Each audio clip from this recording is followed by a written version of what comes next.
Hey guys, it's Scott here from the FluxRealm there.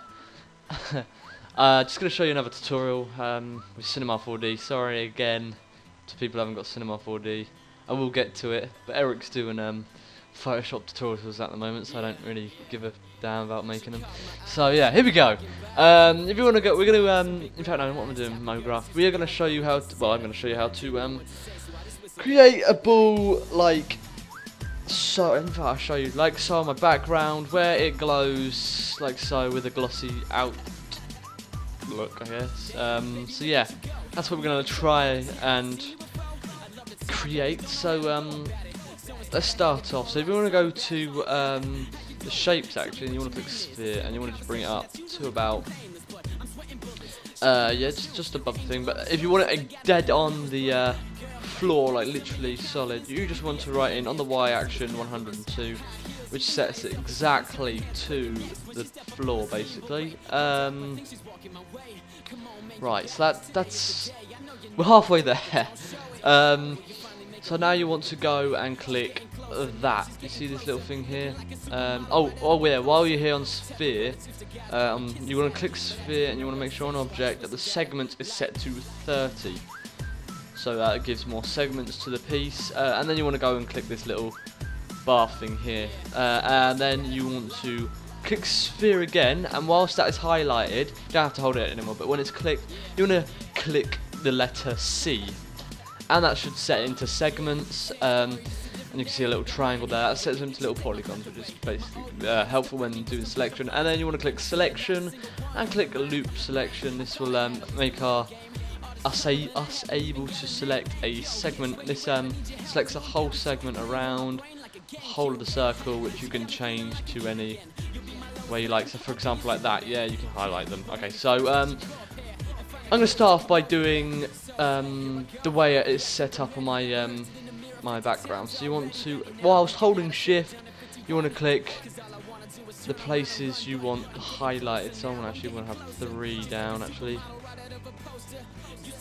I'm going to have 3 in the middle, like so, and again 3. What you remember, you must make sure you are holding shift whilst doing this at all times, or it will just deselect the other one. So once you've got that selected, you want to create a lovely material of any really. In fact, you don't need to do colour. Sorry. I think where it was.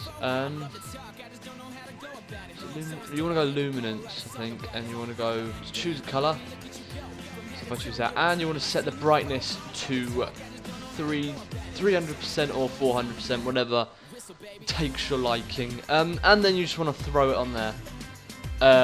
Once that's thrown on there, leave it. It's yeah, that's kind of just set basically there. And you want to click again to make a little glossy outline. Like on the outline of this, you can just click that now, so it just looks like that. You can just highlight that. So yeah, you want to make a new map, and you want to set that like grey part around it to a certain colour. So you want to just go to colour, and you want to choose a colour. I would, if I was you guys, choose quite a dark grey or a light black. And then you want to go to reflection. And then you want to put the reflection to 20, brightness, sorry, and then you want to click the texture and go down to Fresnel and put the mix strength to 20. Once doing that, you want to go to glow. So I'm going a little fast. You can use glow. The glow does look quite nice when throwing a floor on. And you want to set it to 10 and 50. This gives it a nice reflective glossy look. I use this in quite a few of my artwork I do with Cinema 4D. And then you can just exit that and you will throw that on there. Now once you throw it on there, you can see the whole ball has gone completely black because of this is at the front. You want to drag this black material and you want to put it right, I think it's, yeah, in front of that the kind of yeah, the UVW tag. You just put it in front there so it looks nice, and it covers like that. Now we won't see much of the glow, so what we want to do is when you go into render, you won't actually see any glow. As you can see there's no glow at all. So what you want to do is, you want to click that as well, just in case. And you want to get a plane out, and you want to set the size to quite a large area, just to make it a lot finesse really. So So yeah, that looks fine. And I just want to make a material for the floor just because I'd rather. Reflections, doesn't matter what colour. Now reflections, I would just put, I would put about 20 as well, and a Fresnel at 20 as well. However, you want to put the blurriness to about 6, I'd say. And you want to just go ahead and throw that on there. Now you've got a nice kind of glow type thing there. Feel free to change it a bit. So you may want to change like the reflection a bit down. So I might put this actually to 5 and 10. So now that will set that to it there, and look at that. So you can just keep messing around with it to make it look quite sleek. Might want to bring it down a bit more, which looks nicer. And render it off again. And you can see there, it's got a nice colour type blur. Now, yes. The fact with this though, the reflection has gone in a dark colour from its old colour before it was brightened. So what you want to do is you want to set, here you want to set this to a really bright colour, so it does look quite the same. You see there, so I've changed that to a different colour, yet it stayed the same there.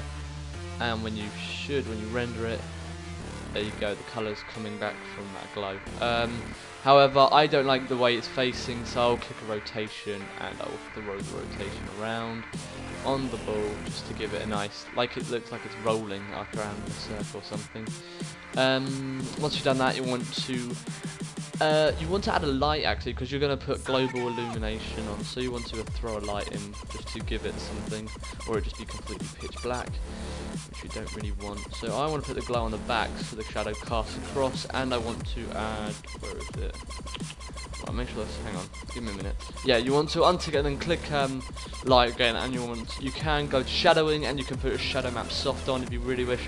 And you want to go to render settings. Also, you should have done this before, but you can set your output to 1280 by 720 if you're going to use it somewhere else. 720.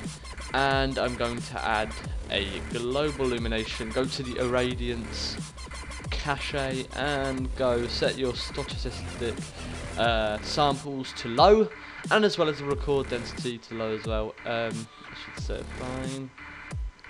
So if we test it out now, you can have a look at that. You see that gives it a nice shadow type.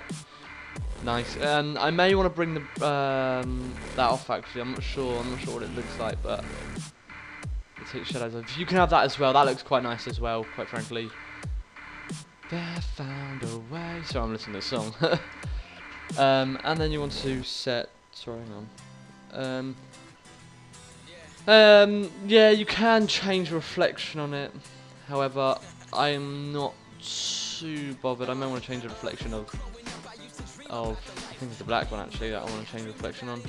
Yeah, reflection. And I just want to bring the reflection down to about 10 and 15 because I quite like that glow on it.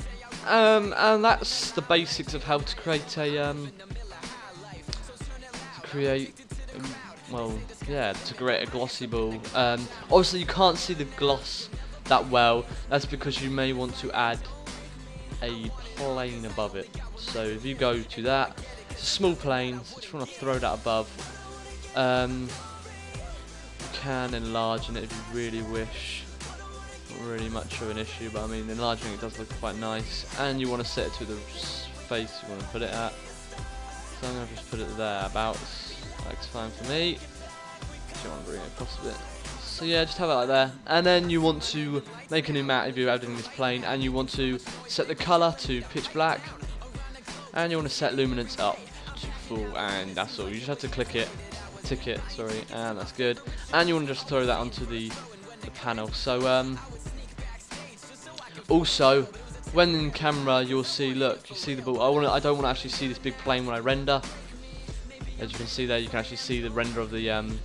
So you can see that nice glossy shadowing there. However, I don't like that. first of all, because it's not even high enough, it just completely covers the thing. You want to bring it up a bit so it actually does get the whole ball, as well as it just doesn't look right because you can actually see it in the camera. So what you want to do is you want to right click the plane even, and go to compositing. So you've got the little like film strip thing there, and you want to untick seen by camera, and that should set the plane. So when you're clicking that, you won't actually see the thingy from the camera, and you can see the nice glossy take on the ball, which is quite nice. Yeah, if you are fiddling around with the ball and trying to sort it all out, you may want to add a camera in, just so you can get back to your place. The thing is, cameras can be quite fiddly. You might forget that you're still zooming in camera, and you may move the camera around by accident. Up to you though. If you know what you're doing, then whatever. So yeah, that's a great take on it. So I hope you enjoyed this tutorial. Feel free to subscribe, like this video. Also tell your friends about us, because you know, we're a small channel and hopefully we get more subscribers. We're trying our best to keep you guys interested. So enjoy, guys. Thanks.